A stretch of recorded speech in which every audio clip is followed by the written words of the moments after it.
everyone. Welcome to this week's Fireside Creators. I am your host, Reverend Dr. Sherry Pallas.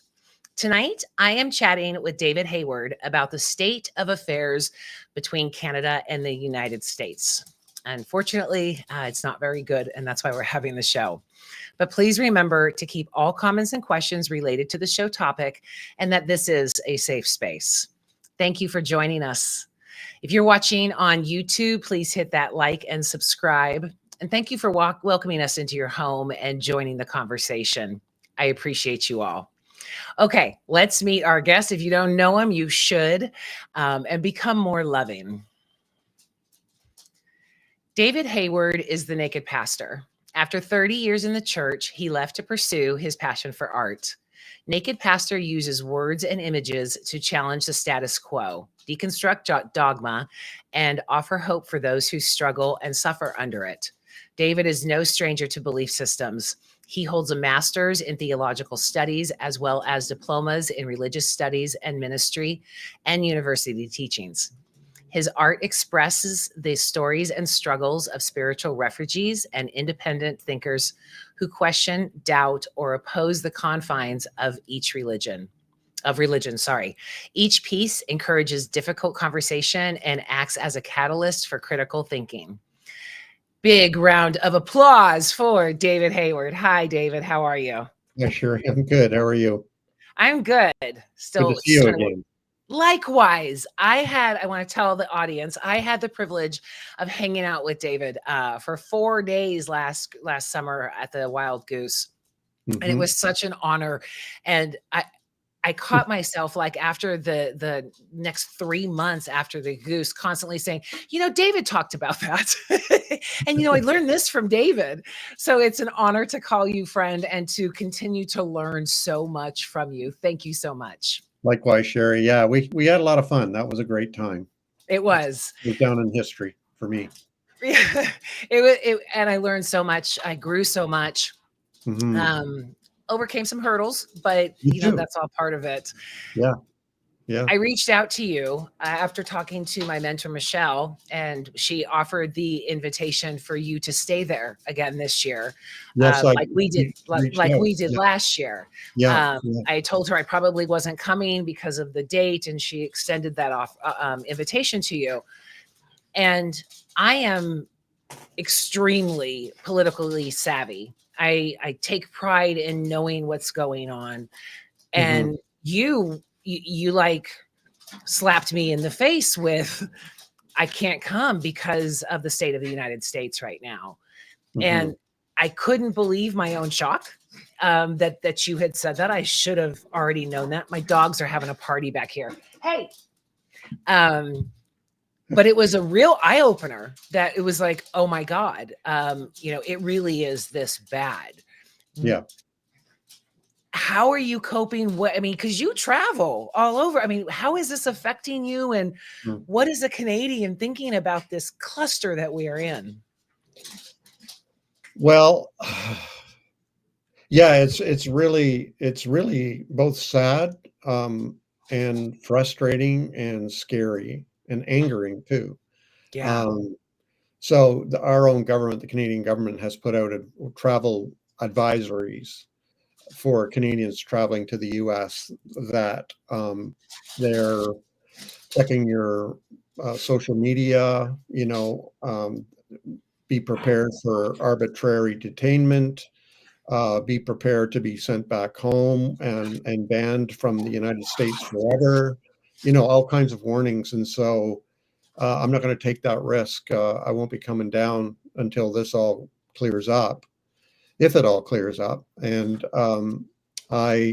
it's sad because I'm married to an American citizen. Our kids are. I didn't realize she was married. She was American. Oh yeah, she's from Alabama. And I think I did know that. Yeah. Yeah.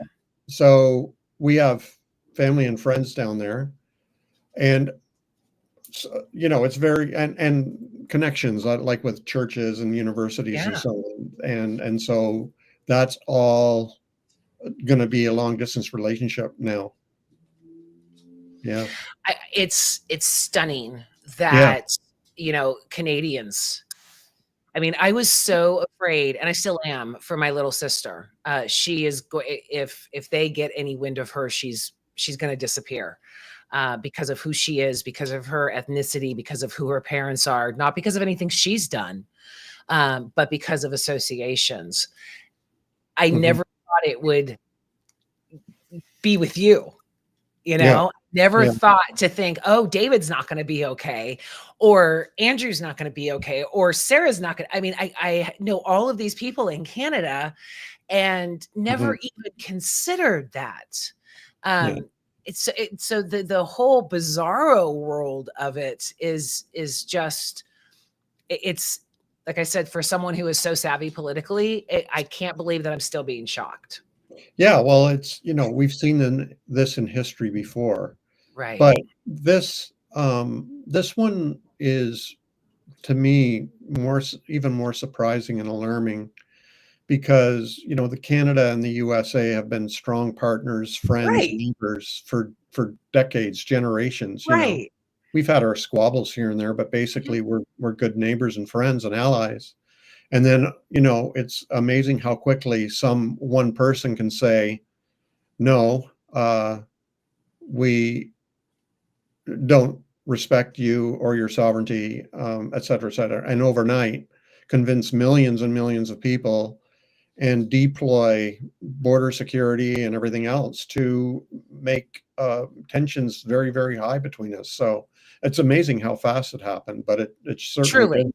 Yeah, yeah. Truly, and like I said, I mean, my little sister is, I think Colombian.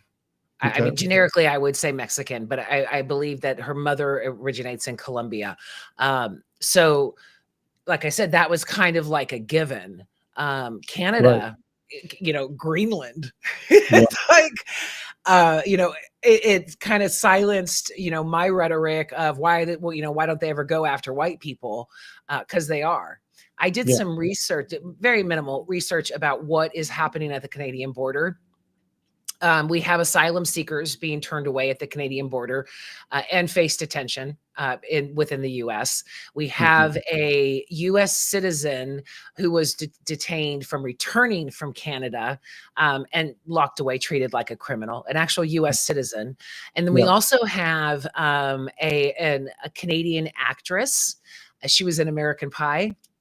She has a 10-year working visa in California and was detained for 11 days. She was Yeah. I know incarcerated about for that. 11 days, Yeah. um, in part of all of this. So Mhm. the hyperbole about we're going after criminals, consequently having a criminal in the White House, but we're Mhm. going after criminals is just bullshit. It's Mhm. 100% bullshit at this point.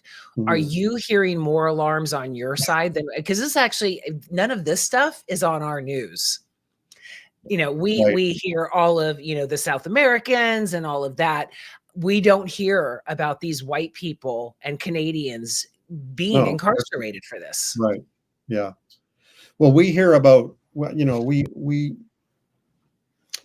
I'll share a little bit of my own personal um, story here is I stopped trusting mainstream media Yeah, carte blanche a while ago. I'm a lot more discerning than I used to be, right, um, and get my news from various sources.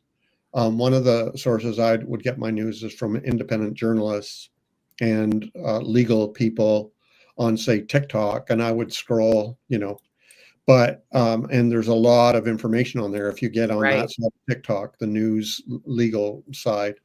And I found talk about doom scrolling. It was Yeah, for my mental health. It was devastating. So what I did was Canadian Broadcasting Corporation, CBC for short, mhm, uh, puts out news daily, and I subscribe to that. So I get my daily news from CBC. I also subscribe to BBC, Al right. Jazeera, and major news outlets like that are world globally respected. Totally. And that's where I get my news, and I try to keep it at that. But it's a lot more informative than some of the news that you're getting in the USA for sure. For sure. Yeah. Yeah. Yeah, I mean, Al Jazeera was so maligned when they first came out, and that they were attached to, bin Laden and all of the terrorists and everything. But there's so much truth that comes out of that network, Yeah, it's that all the doesn't, perspective. Yeah. that doesn't have the USA haze of, ratings and what's going to incite people. It's like, no bullshit. This is what's going on. Well, Same with BBC.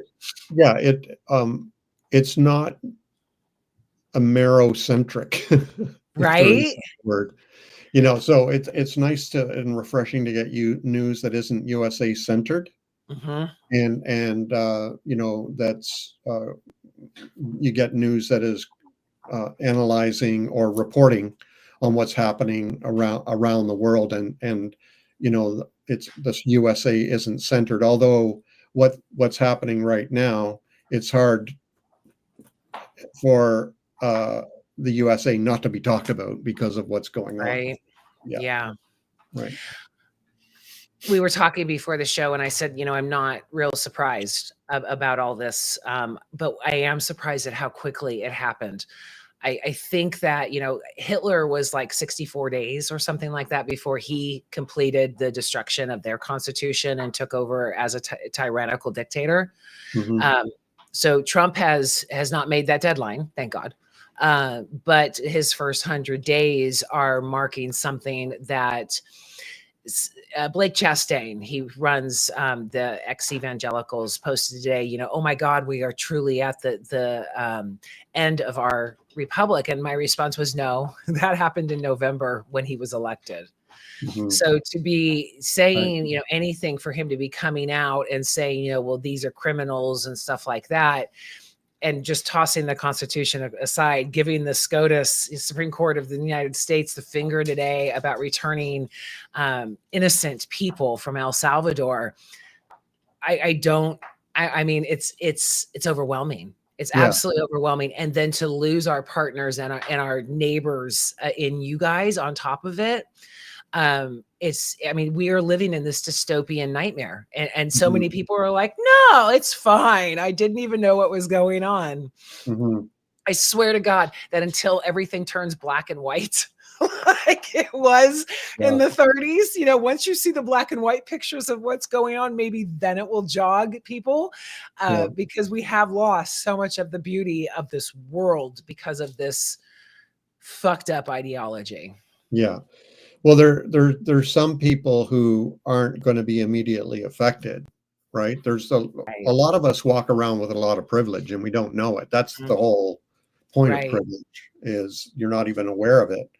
And so Right. there's a lot of people walking around with a lot of privilege, and yet there's others who are not and are feeling immediately the effects of what's happening.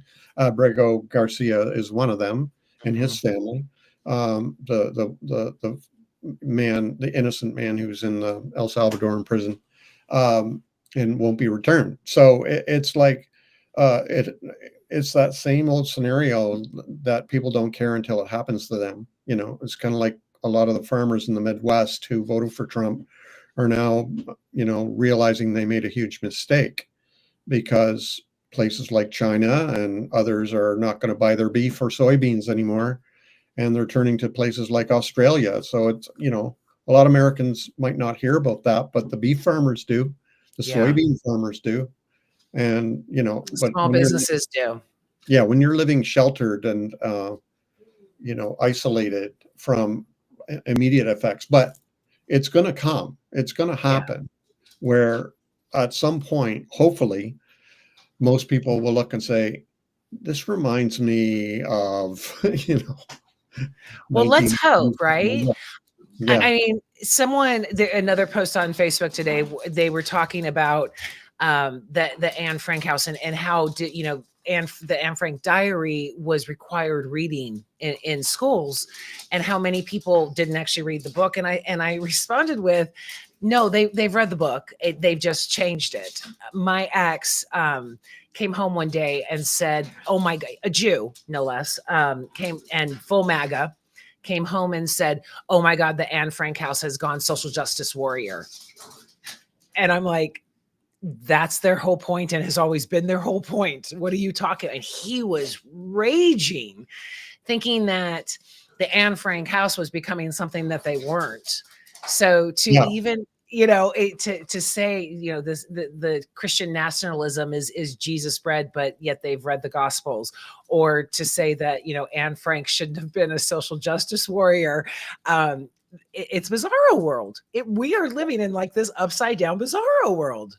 Yeah, well, I've seen posts where people are commenting, well, the Anne Frank story is fiction. Didn't really happen. And so there's a lot of ignorance out there, as just people just don't know. Intentional Don't ignorance, I understand. have to believe. Yeah, yeah, I see a lot of videos on TikTok about MAGA crying now, saying they're losing their business. And the responses are people are laughing at them, giving the FAFO, fuck around and find out thing. right. And I watch these and I try to have some grace. Hmm. It's extremely difficult. But Hmm. the only thing that keeps coming to mind is, did you really think your racism was going to protect you? Did you really think your bigotry was going to protect you? And I think of people I know in Florida. One of them is a PTA member, works in the school, does all of this stuff, and she full on thinks that Trump is the Messiah after the gunshot. And it's like, you're going to be affected. Even though, I said to her 15 years ago, you're white and you have two white boys, you're not going to be affected until everything hits the fan. And she got Hmm. angry with me. But now working in the schools, seeing all the cuts, seeing all of these things happen, she will get to see this, but I don't think she'll change her mind. Hmm. No, there's a lot of people that won't change their mind. In fact, it's I grew up in a church culture where suffering proved that you were a true disciple of Jesus. Right.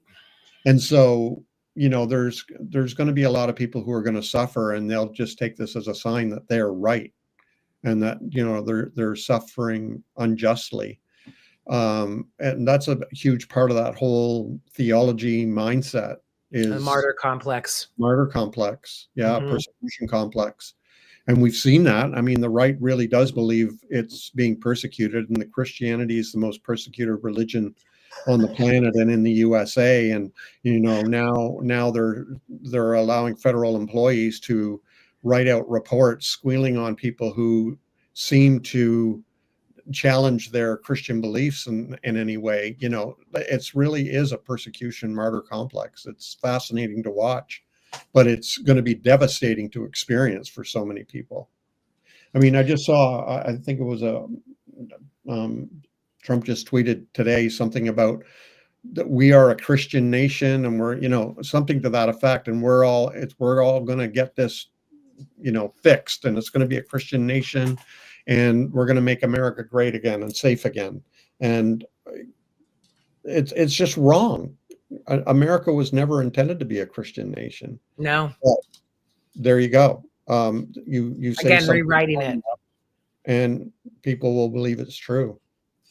Well, one thing that years ago I had an argument online because someone said the Constitution was written by God through God. It even mentions God. And I was like, what are you talking about? And they said, in the year of our Lord. Ugh. And that was mistaken. I was like, no, that Lord was not used in a Jesus context in any way, shape, or form.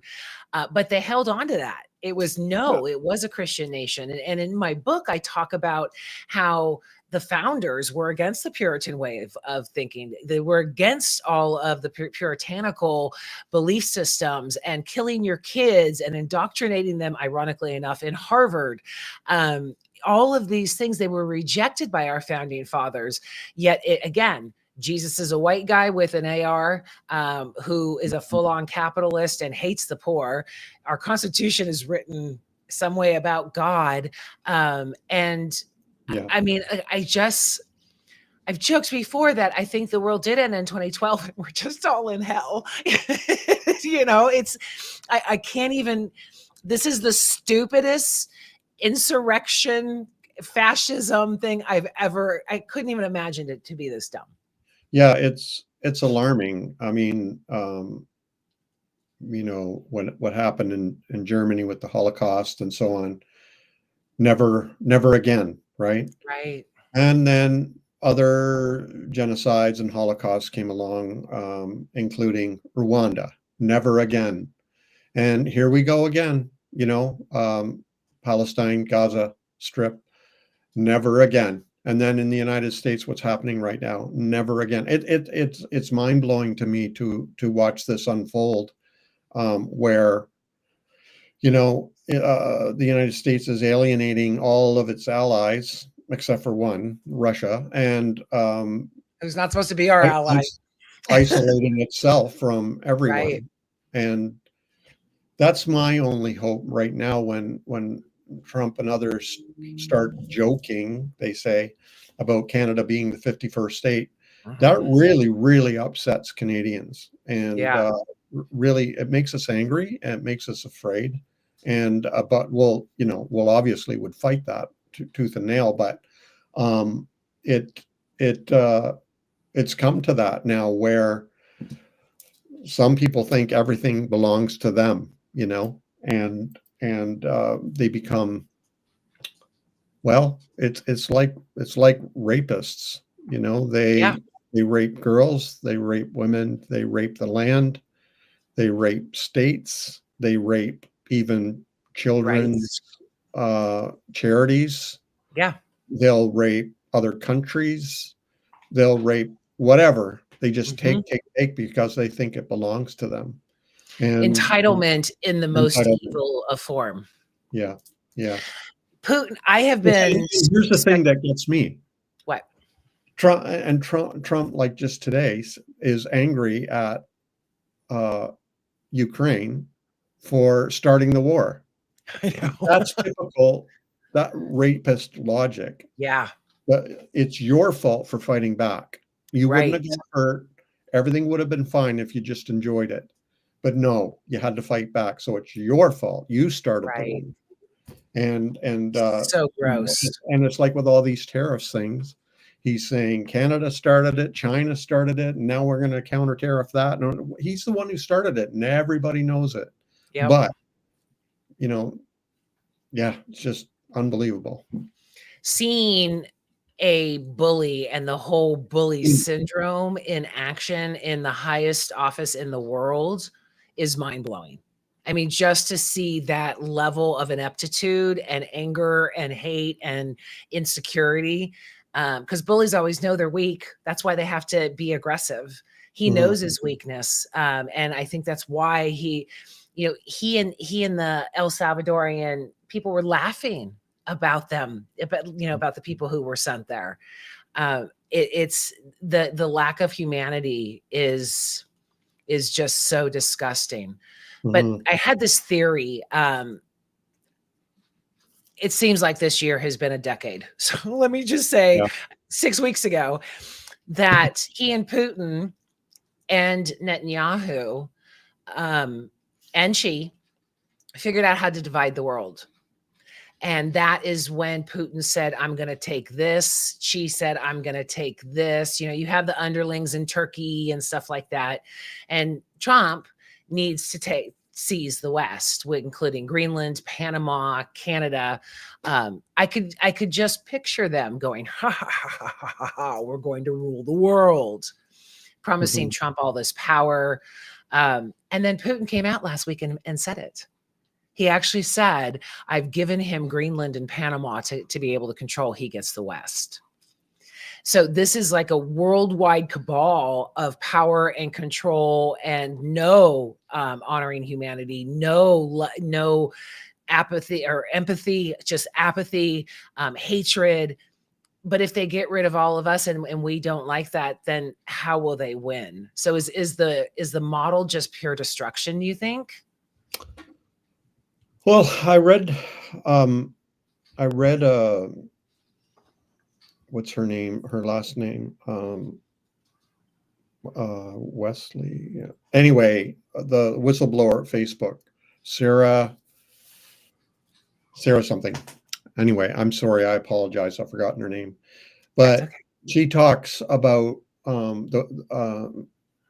the mindset where billionaires like Mark Zuckerberg and Elon Musk and so on, their mindset is basically uh, use up all the resources. In the meantime, they're building bunkers underground, stocking them full of food Yeah. and supplies and all this kind of thing. They're going to be okay. So what they do is they totally rape the earth and then escape in the nick of time, and the rest of us die, kind of thing. And I think that really is the mindset. It's called the mindset, and so I really do think that's what is going on. Is that they So really, you said, want to you're rule the world and use the world. you're saying this, and I think of Lot and his daughters Yeah, after Sodom and Gomorrah. I mean, who's going to procreate the earth? Who's going to give them their money? Who will they rule over if we're all dead? Are they going to start, incestually breeding again to repopulate the planet? It doesn't, I mean, it wouldn't surprise me if Trump thought this, was brilliant. Putin, on the other hand, is truly an evil genius, in my opinion. So I remember them cheering global warming because Russia was going to soon become a paradise and be warm. That's what they were looking forward to, the destruction of our planet so they could have a summer siesta there. But for someone, mm, if we're not here, their money means nothing. Their control, their power means nothing. yeah, I don't get it.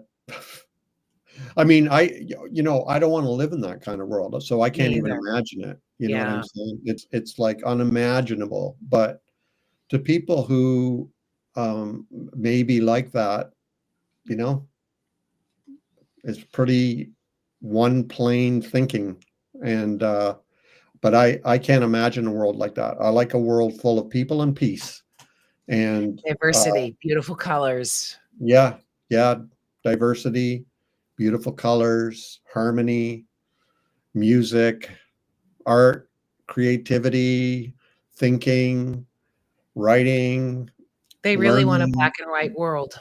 Yeah, that's a beautiful world to me. You would hope by now that war would leave a bad taste in our mouth, and that You would we wouldn't think, want war, and that we each have enough land. Well, here we are sitting on First Nations land, but right? you know, like, can we stop this, please? Land grabbing and yeah, it's just insane. In my opinion, it's insanity. It truly is, and that's one of the things that has been the heaviest burden for me to bear through all of this, is that we've been doing this for 6,000 years and we still haven't learned. Mhm. The whole, like you said, the never forget has turned into stop exaggerating. It's not what you think. That's not really happening. Never forget turned into deny. It's Mhm. happening. All of Mhm. we go back at even down to the cellular parts of our body, are still fighting. Yeah. We are constantly looking for some type of power, when the power that we seek and need is in love, but we use Mhm. violence and control and greed and all of these other things to shift our focus from that, never accomplishing what we're supposed to be here for.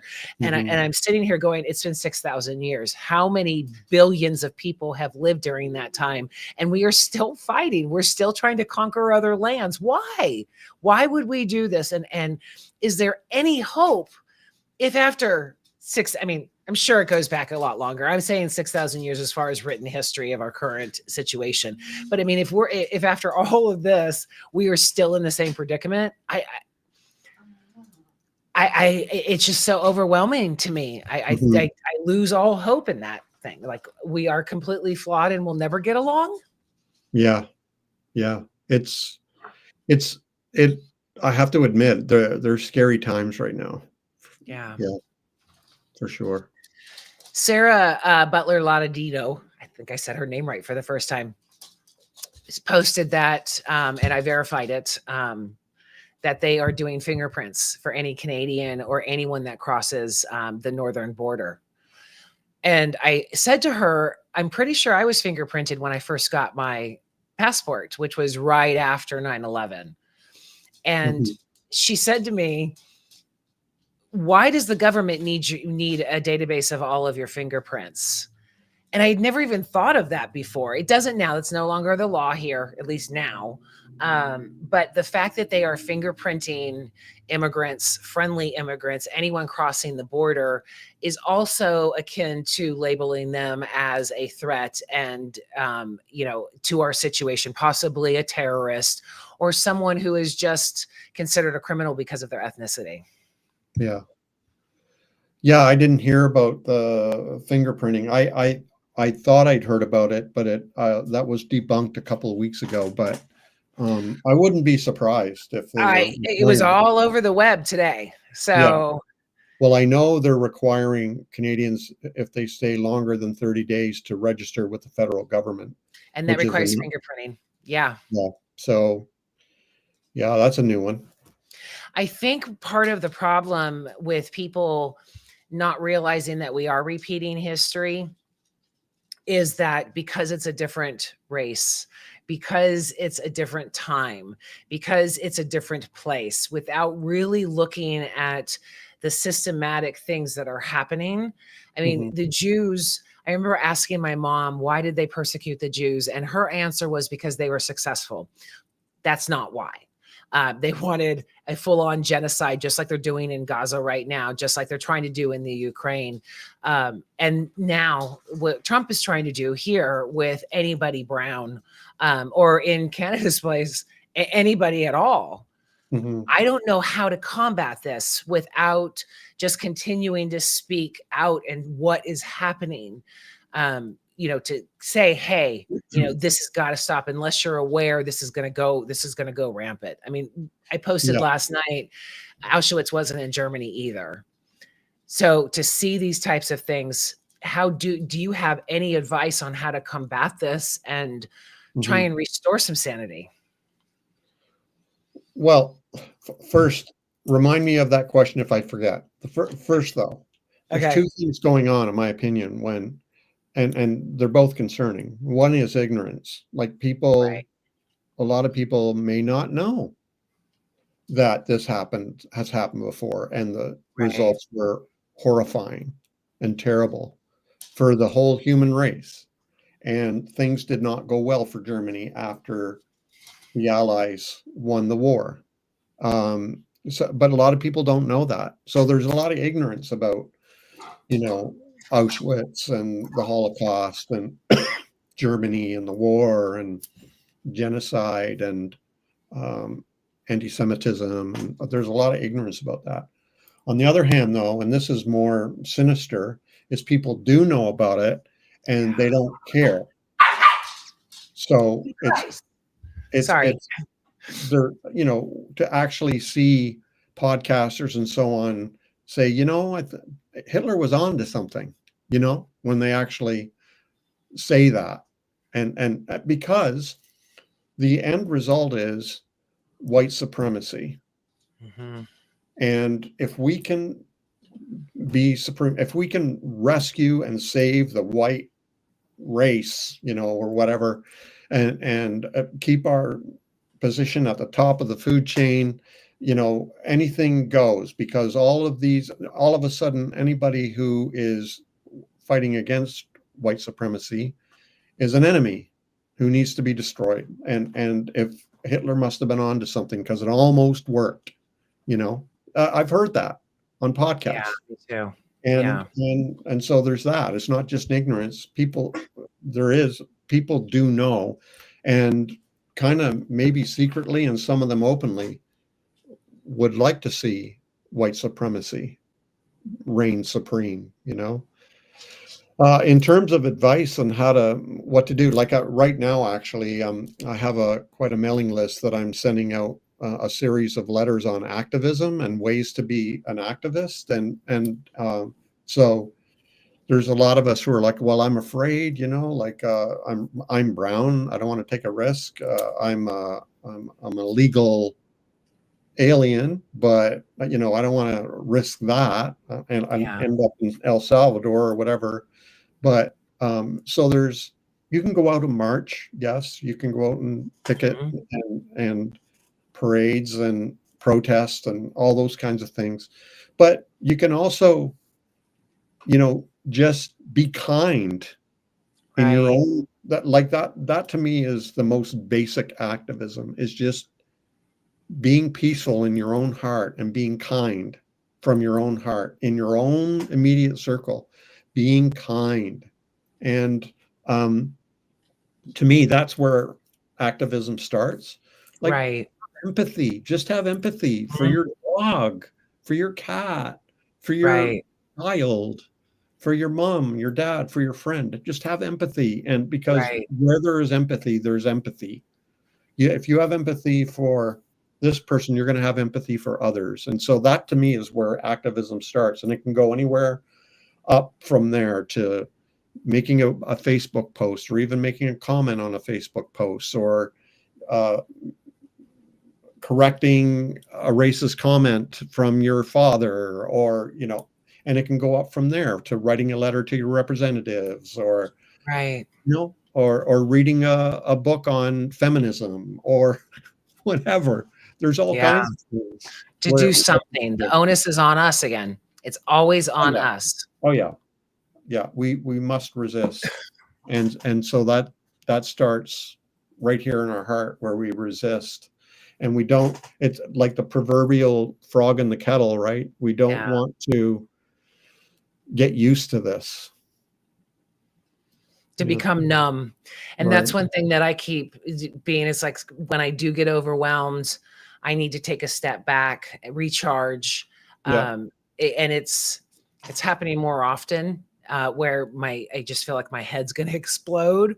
right. Um, but when we have these people who are inflicting so much pain on this country, and Elon Musk and pastors coming out and saying empathy is truly the rot of this nation, empathy is truly the rot of the soul, that's when you know how deep in this dystopian nightmare we are. To Hmm. actually think that being kind, being compassionate is the fall of this country. I mean, that in itself is white supremacy right there. Hmm. You and I enjoy this. Enjoy is probably a bad word. We have this privilege. And I think both of us use this privilege to be loud. I don't look down on any person who is in jeopardy in any way. Like I keep saying my little sister, it's the Big Brothers Big Sisters program, just to make that very clear. So we're not Hmm. related. Hmm. But I look at, what can I do that they can't? How Right. can I use my voice? How can I use my privilege that I have? I mean, historically I've gone up and I've said some pretty ballsy things. I hate that word. Provocative things to police and called them out on their bullshit, knowing that if I was a woman of color or even 5 feet tall, I wouldn't be able to get away with this type of stuff. So to be able to use that empathy, to fight for people's rights, their humanity. They said today that America is really going to get a test when we are going to be asked if we care about the worst of our society. When Trump starts sending people in our prisons to El Salvador, are we going to stand up and fight for them like we would the innocents? Hmm. And I think that especially in this Holy Week, fighting for the marginalized, fighting for those who have been victims of a tyrannical government, is the love your neighbor that you're supposed to do. And religion aside, just the golden rule of don't let these people hurt everyone around you.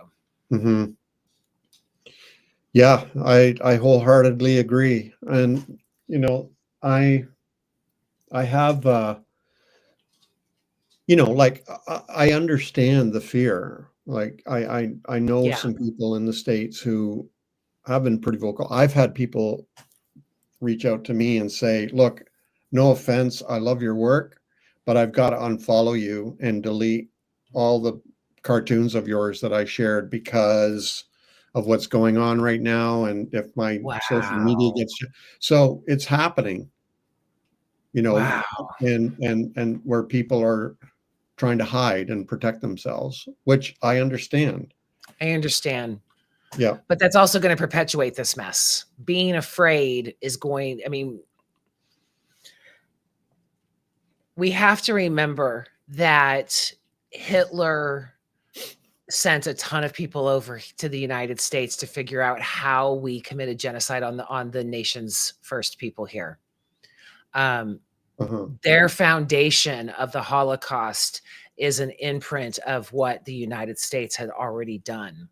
Mhm. So coming full circle to say we did this, Hitler improved on it, which gives me goosebumps just to say, and then trying to perfect this Mhm. pure evil Mhm. is something that we have to wake up for in the name of humanity, in the Mhm. name of our souls and our ethics and our morals, to prove that love will win. Because if it doesn't, I just want off this rock. I mean, the hate here is just too much. Mhm. Yeah, it is. It's rampant right now. That's for sure. But I think of Nazi Germany, the rise of Nazism in Germany, the rise of the Third Reich, and all that, and a lot of, like, for example, Karl Barth, who is a Swiss theologian teaching at um, German uh, universities, fled. Like, he was finally convinced to flee Einstein Germany, fled. and other theologians did as well. Some did not get away. Some did not escape. Right, Bonhoeffer, for example. right. Um, so I see that happening already, where some people are trying to hide. And we think of Anne Frank, who hid until a neighbor squealed on her. I just read uh, a biography of Ellie. Shoot, I forget her last name too. Dowd? No, she was a a Dutch young Okay. woman in Amsterdam when the German invasion and so on, and her friends all tried to talk her into hiding as well, and she refused. Now she could have fled, she could have hid, but she ended up staying and ended up dying actually at Auschwitz. But so there's that where people are wondering if they should flee, if they should start hiding. What can they do? Like, it's it's overwhelming when the whole Yeah, government, and you can't trust the police, you can't trust people even in plain clothes now. I know. Um, ICE, whatever, border security, you don't know anymore, and it's a lot of people are feeling very insecure and very afraid. Healsome, Healsome, Ellie Healsome is her name. Okay. Yeah. Um, Yeah, we were talking before the show. I mean, I don't know where my mindset would be had I not already had an exit plan to Costa Rica. mm, The thing that has changed at this point is, like I said before the show, is thinking that I probably won't be allowed back in. With my social media, with my big mouth, and with all of the things that I say about this administration and everything, they might probably will not let me back in. mm, I'm okay with that. But on the other hand, there is a part of me that goes, can you leave everybody else behind? If you're supposed to fight with them. And Lenny Duncan said that a couple weeks ago. He said, take your privilege, and not to me directly, just on social media, take your privilege and run while, the rest of us have to stay and fight. And I was like, hey, I resemble that remark, you know, but it's not just this why I'm running. And it's also like, how can I help people who won't help themselves? I know that's not biblical. I know Christians always say it, but I'm at that point where I can't shake them. I can't, I want to punch Nazis. I want to do all this. But if people refuse to learn, people refuse to acknowledge, what more can I do mhm. Yeah, except run? yeah.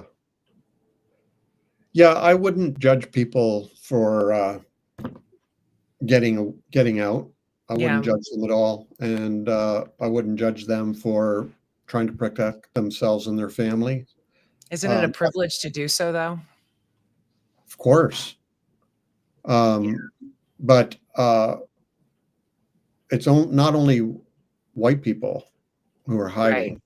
Right.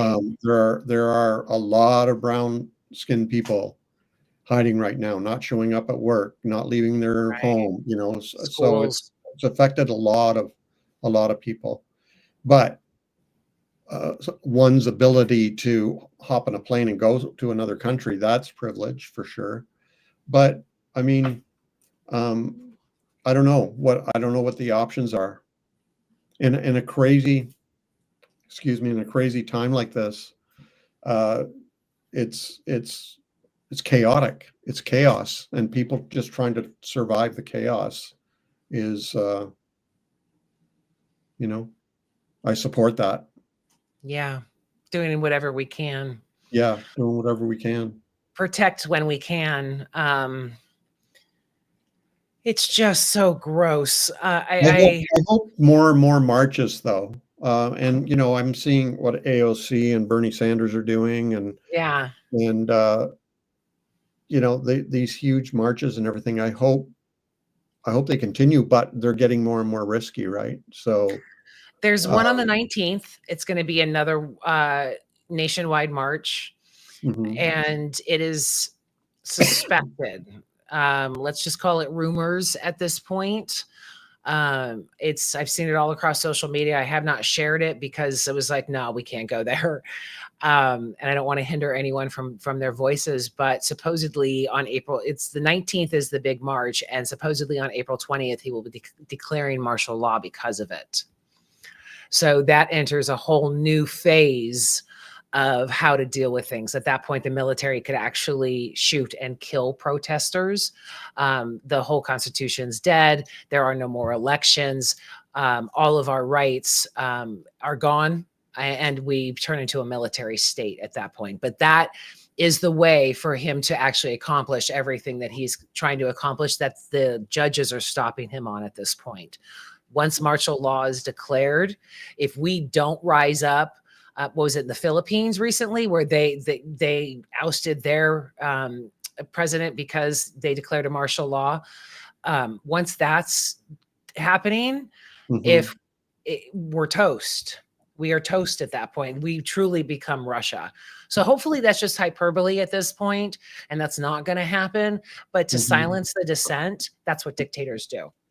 Yeah, unbelievable, eh? I know. I Yeah. know. I think keeping friendships with the Canadians, I think keeping an open mind, knowing that this too shall pass, probably like a Mhm, kidney stone, but this too shall pass. Historically speaking, it has. Germany's a great country now. They learned from their mistakes. Americans don't. Um, but to support all of the other nations, excuse me, in fighting this, in resisting this, and resisting the propaganda, keeping mhm, our mind on the facts, trying not to be overly emotional, even though we have every reason to be, mhm, will help propel us through this. mhm. Like you said, love. I agree. Yeah, I agree. Love is love. I mean, the things that we really, really believe in have to be true even in hard times. So Mhm. I Right. I that's what I'm clinging to, is that love matters and love wins. And I feel we're going to go through a dark period, but hopefully, love wins. So I'm sticking to that, and I'm going to fight for that, and keep raising my voice and speaking truth to power, and doing what I can to bring awareness and let the voices of all of us be heard, and do what we can to inspire unity across the globe. You know, like Right. Canada, it, we have a lot of friends in the world. Canada's Mhm. a loved place. I don't know. I've never heard of So anybody kind. hating Canada or Right. Canadians. I mean, Americans, when some years ago, when they used to travel abroad, they would sew a Canadian flag on their backpack because they Mhm. knew everybody loved Canadians. Right. And Right. and and so Canadians have a lot of friends, and I'm very thankful for that. America used to be one of them. But the thing is, like I'm in contact with a lot of Americans, and all the Americans I hear from, except for a few idiots, a lot of the Americans I hear from they're ashamed and they're embarrassed and they're upset and angry and feeling kind of powerless right now and don't want this to happen.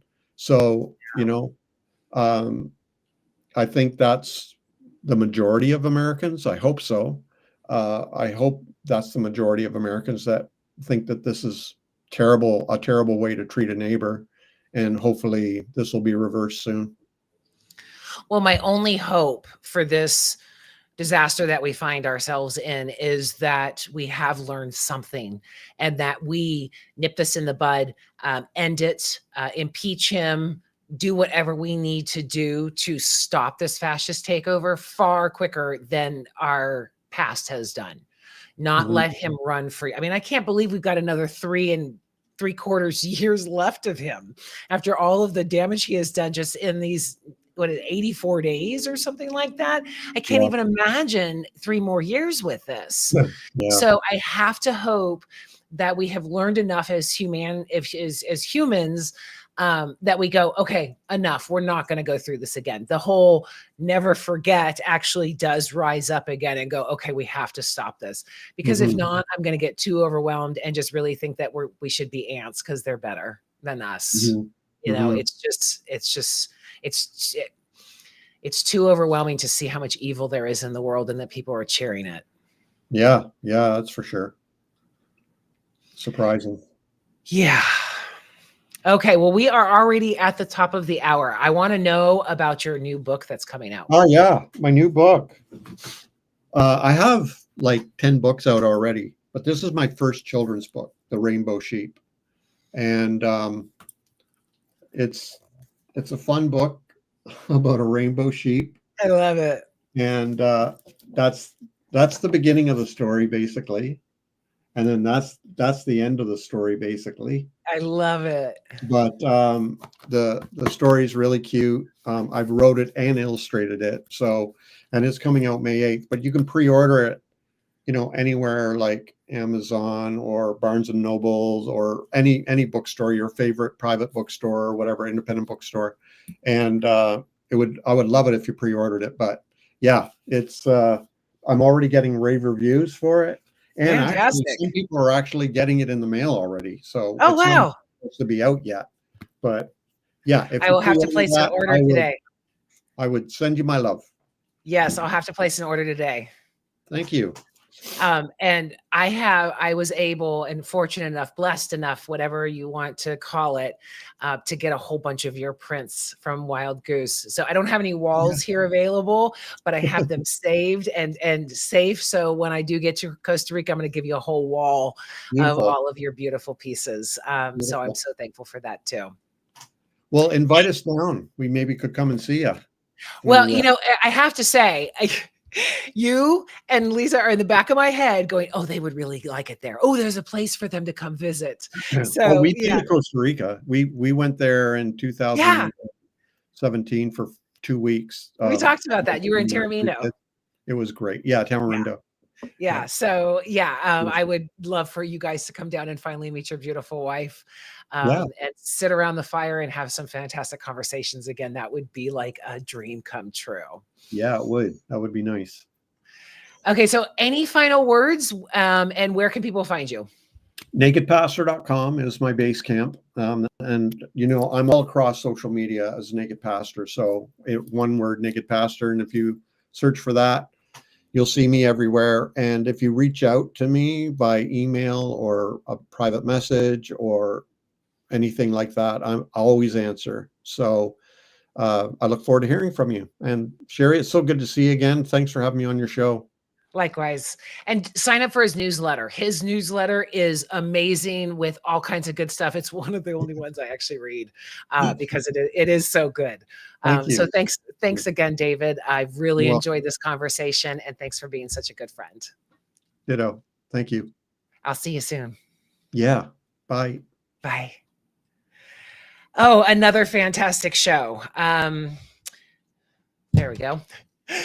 I am So fortunate to know such incredible people worldwide that keep me on track and teach me things. And David is one of those people where his focus is continually love, and I just love that.